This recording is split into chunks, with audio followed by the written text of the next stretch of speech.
Hello दोस्तों, इस video में हम आप सभी को ओशो जी के विचारधारा से अवगत कराएंगे, जिसमें ओशो जी खुद लोगों को यथार्थवादी विचारधारा के अनुसार जीवन जीने की कला के बारे में बताते हैं। तो दोस्तों, वीडियो के अंत तक बने रहें, जिससे आप सभी यथार्थवादी विचारधारा से अवगत हो सके और यथार्थवादी विचारधारा के अनुसार अपने जीवन को यापन कर सके। तो दोस्तों, वीडियो के अंत तक बने रहें। क्या जीवन मूल्य भी समयानुसार रूपांतरित होते? सत्यानंद। समय में जो पैदा होता है वह अनिवार्य रूप से रूपांतरित होता है। जीवन मूल्य भी समय की उत्पत्ति है, उपज है। वैदिक ऋषियों के समय में जो सही था आज सही नहीं। आज जो सही है शायद कल सही नहीं होगा। रोज जागरूकता से देखते रहना जरूरी है कि समय की धारा जब बदले तो हम भी बदले, लेकिन हम कल में जीते और अस्तित्व सदा आज है।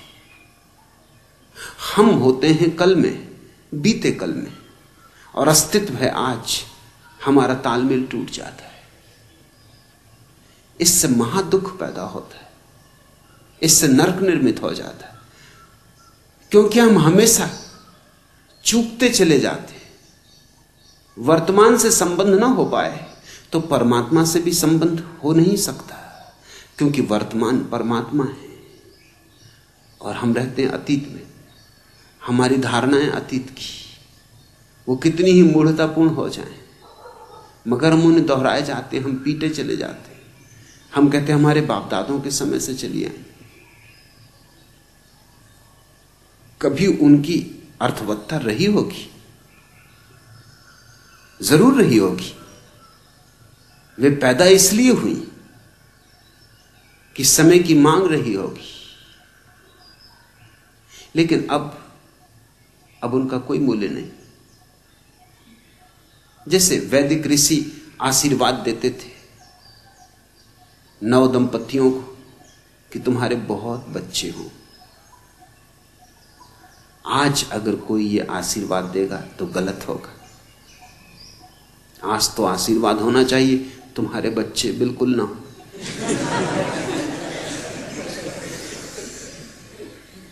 आज बहुत बच्चे हों ये आशीर्वाद नहीं है, ये तो अभिशाप हो जाएगा।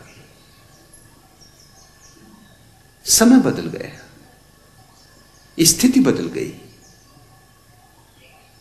वैदिक ऋषियों के समय में पृथ्वी ज्यादा थी, लोग कम थे। आज पृथ्वी कम है और लोग ज्यादा हैं। लोगों से दबी जा रही है पृथ्वी, मिटी जा रही है पृथ्वी। तो वही जीवन मूल्य नहीं रह सकते। मुझसे लोग पूछते हैं कि संतति नियमन का उपयोग करना, तो जो आत्माएं रुक जाएंगी, पैदा ना हो पाएंगी, उनका क्या होगा?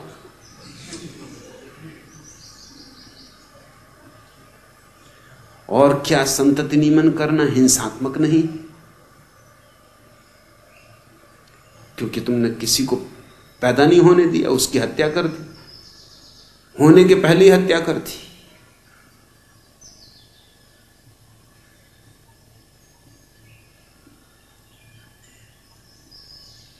जो आत्मा पैदा नहीं हुई वो कोई और द्वार दरवाजा खटखटाएगी। कोई तुम्हारी द्वार दरवाजा है, कोई तुम एक ने ही ठेका ले रखा है। तुम जैसे मूड बहुत है।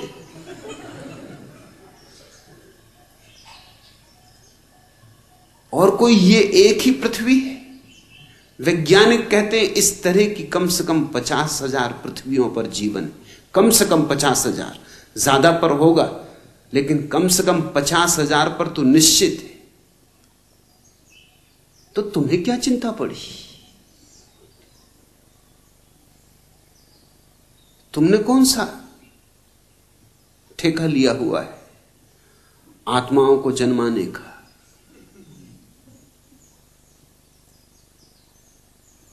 जो चलाता है इस विश्व को, चलाएगा उनको भी, उसकी जिम्मेवारी, उसकी समस्या वो समझे। तुम क्या परमात्मा की समस्याएं हल करने बैठे हो? तुम अपनी सुलझा लो, उतनी बहुत।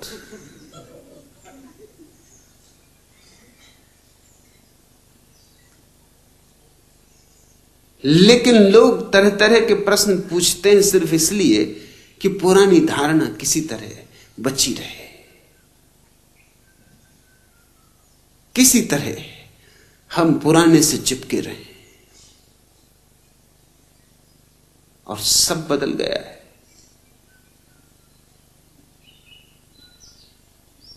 मुल्ला नसरुद्दीन कल मुझसे कह रहा था कल रात अकस्मात एक ब्यूटी गर्ल ने हमें रोका। हम समझे पहचानने में हो गया धोखा। हम कभी सुलभ लज्जा से दृष्टि झुकाए गुजर गए। कन्या के केस मारे गुस्से के बिखर गए। जोर जोर से चीखने लगी, शहर के जवां मर्दों आओ, इस शरीफ जादे से मुझको बचाओ। मैं अलकों में अवध की शाम, होठों पे बनारस की सुबह और चेहरे पे कश्मीर का पानी रखती हूं, फिर भी इस लफंगे ने मुझको नहीं छेड़ा। क्या मैं इसकी मां लगती हूं?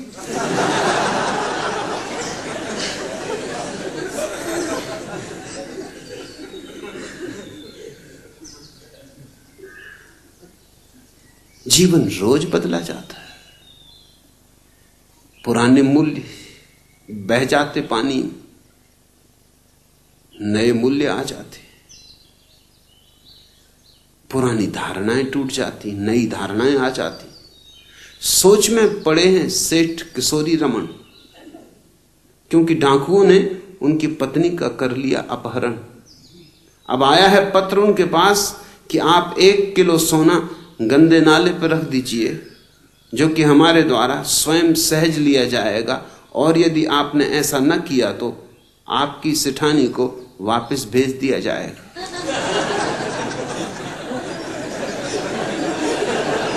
वो दिन गए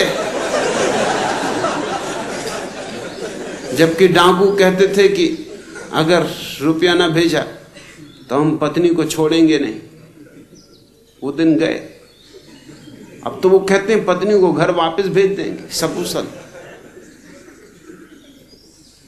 तुम पूछते हो सत्यानंद क्या जीवन मूल्य भी समयानुसार रूपांतरित होते हैं? निश्चित ही सभी चीजें बदलती हैं, बदलनी ही चाहिए। बदलना ही जीवन का क्रम है और बदलना शुभ भी है। बदलती है इसलिए तो जीवन नया रहता है, ताजा रहता है, प्रफुल्लित रहता है। इस देश में नहीं बदलती, यही हमारी अड़चन है। इस देश में सब सड़ गया है, सब गंदा हो गया है। इस देश में आज तो है ही नहीं, बस कल ही कल। रामराज्य हो चुका, स्वर्ण युग हो चुका, सतयुग हो चुका, सब हो चुका। अब हम यहां क्या कर रहे हैं? कोई ये पूछते नहीं कि अब तुम क्या कर रहे हो। जब सब हो ही चुका तब तुम भी हो चुको। अब तुम क्यों नाहक कष्ट उठा रहे हो? अब कुछ होने को तो बचा नहीं। अब तो कलयुग ही कलयुग है, दुर्दिन ही दुर्दिन। अब तो दुख ही दुख है। अब सार क्या है जीने में? 2 हिप्पी कैलिफोर्निया के एक रास्ते से गुजर रहे थे। महाहिप्पी मील भर तक चलते रहे चुपचाप, अपनी अपनी धुन में मस्त। आखिर एक ने दूसरे से कहा कि अब बर्दाश्त के बाहर, क्या तूने अपने पतलून में पाखाना किया है?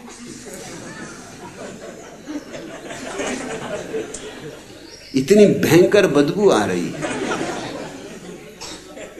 और मील भर से मैं देख रहा हूं कि अगर ये बदबू कहीं और से आ रही होती तो छूट गई होती पीछे, मगर ये साथ ही चल रही। दूसरे ने कहा कि नहीं नहीं, बिल्कुल नहीं। मगर पहला भी ऐसा मानने वाला, उससे उतार पतलून। उसके मित्र ने पतलून उतारी। पतलून उतारते ही वो दूसरा चिल्लाया कि देख मैं क्या कहता था, और तू कहता है कि नहीं नहीं, तूने पाखाना किया है, ये क्या रहा? दूसरे ने कहा मैंने समझा भाई तुम पूछ रहे हो आज की।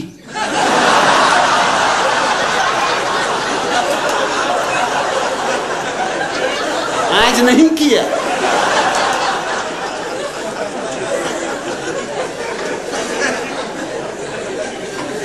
ऐसी इस देश की दशा है। यहां आज तो कुछ है ही नहीं, कुछ भी नहीं, सब कल हो चुका। बस उसको ढोते रहो, मुर्दा लाशों को। सड़ गई है, बांस उठ रही, मगर बड़ी प्यारी, अपनों की, और सदियों से पूजी गई, सम्मान सत्कार होता रहा है। सो सजाए रहो, समारे रहो। बाप दादे भी यही करते रहे, तुम भी यही करते रहो। हम कुछ भी बदलना नहीं चाहते। महावीर ने कहा था अपने मुनियों को कि नंगे पैर चलना। कहने का कारण था क्योंकि उस समय जूते बनते थे, वो सिर्फ चमड़े के बनते थे, और चमड़ा तो हिंसा होगी, पशु मारे जाएंगे। तो ठीक था, अपने जूतों के लिए पशुओं को क्या मारना। फिर दूसरे कोई कोलतार के और सीमेंट के रास्ते तो थे नहीं, खुली मिट्टी थी, मिट्टी के ही रास्ते थे। मिट्टी पे चलने में कोई अस्वास्थ्य नहीं, मिट्टी पे चलने में तो स्वास्थ्य है। हम भी तो मिट्टी के बने, मिट्टी मिट्टी से मिलती तो जीवन पाती। तो अगर तुम कभी नंगे पैर थोड़ी देर मिट्टी पर रोज चलो तो लाभपूर्ण है, स्वास्थ्यप्रद है, हर्जा नहीं है जरा भी। मगर अभी जैन मुनि अभी भी चले जा रहा है कोलतार की सड़क पर, सीमेंट रोड पर। सोचते ही नहीं कि महावीर को क्या विचारों को पता है कि सड़कें ऐसी भी होंगी। कोलतार की जलती हुई सड़क, गर्मी के दिन, पैर में फफोले पड़े जा रहे हैं, मगर वो चला जा रहा है। और अब तो जूते कपड़े की भी बनते हैं, कैनवास के भी बनते हैं, रबर के भी बनते हैं। अब कोई चमड़े पे रुके हैं हम। अब तो जूते में कोई हिंसा नहीं है। अगर महावीर वापस लौट आए तो मैं तुमसे पक्का कहता हूं, और कुछ पहने का ना पहने, जूते जरूर पहनेंगे।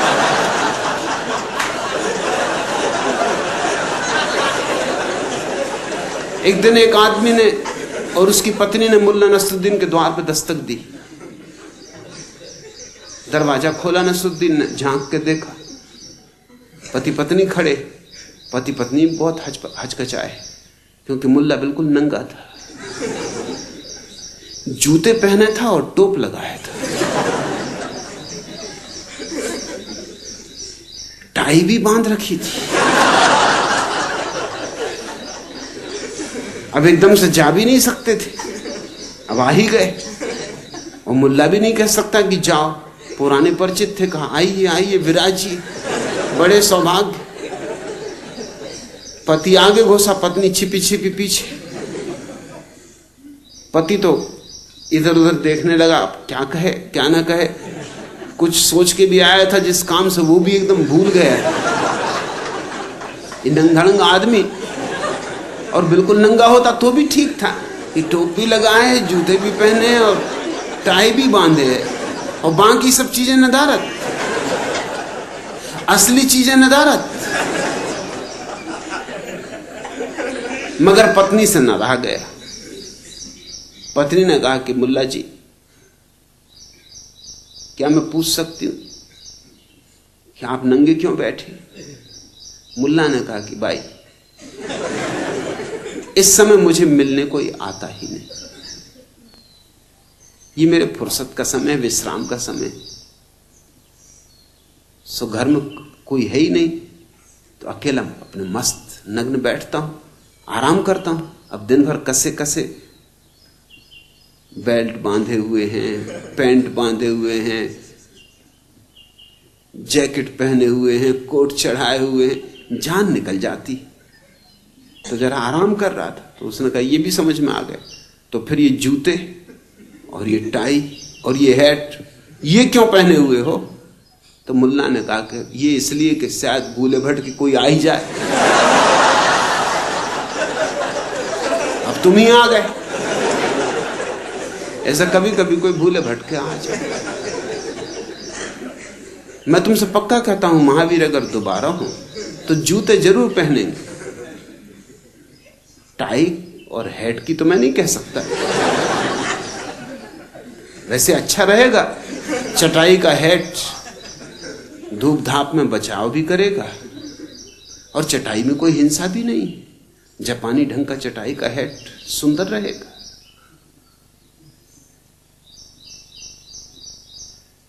लेकिन जैन मुनि लकीर का फकीर है, वो कैसे पहन सकता है? पैर में फफोले पड़ जाते हैं जैन साध्वियों के, साधुओं के, कपड़े बांध लेते हैं उन पर। मेरे पास एक दफा जैन साध्वियां मिलने आई, उनके पैर में फफोले, घाव, उन पर वो कपड़े बांधे हुए। कपड़े भी उन्होंने इस तरह से बांधे हुए कि करीब करीब जूते का काम दे रहे हैं। मैंने कही मतलब क्या है? फिर जूते में क्या हर्जा है? इतना चिंधियां बांधी हैं कि वो करीब करीब जूते का काम ले रही हैं उन चिंधियों से। इतनी गंदी चिंधियां ढोने की बजाय कपड़े के जूते में क्या हर्ज? उन्होंने कहा आप कहते हैं तो हम भी समझते, मगर शास्त्र में नहीं लिखा है। तो मैंने कहा शास्त्र में लिख लो, शास्त्र का कोई, शास्त्र क्या रोक सकता है? मेरे पास ले आओ, मैं लिख देता हूं। शास्त्र की क्या हैसियत है जो रोके किसी को? अरे शास्त्र अपना है कि हम शास्त्र के? समय बदलेगा तो सभी मूल्य बदलेंगे, और वही जाति जीवित होती है जो समय के साथ बदल जाती है। वही व्यक्ति जीवित होते हैं जो समय के साथ बदल जाते हैं। यह देश मुर्दा है, कब्रिस्तान है, एक मरघट है, बड़ा मरघट, जिस पर महात्मा धूनी रमाए बैठे। बस धूनी रमाने का काम, और कुछ काम बचा नहीं है। सब काम पहले हो चुका। अब तो निष्काम भाव से मरघट में बैठो, धुनी रमाओ, राम राम जपो। कुछ बचा नहीं जैसे हमारे हाथ में करने को। सारी पृथ्वी कितने महत् कार्यों में संलग्न है। शायद इतने महत् कार्य कभी नहीं हुए थे जितने महत् कार्य आज हो रहे हैं, क्योंकि इतना विज्ञान न था, इतनी टेक्नोलॉजी न थी, इतने हमारे हाथ में साधन न थे, इतनी समझ न थी। आज सब साधन है, सब समझ है। आज हम इस पृथ्वी को स्वर्ग बना सकते, मगर ये पुराने मूल्य और पुरानी धारणाएं हमें नरक से बांधे हुए हैं।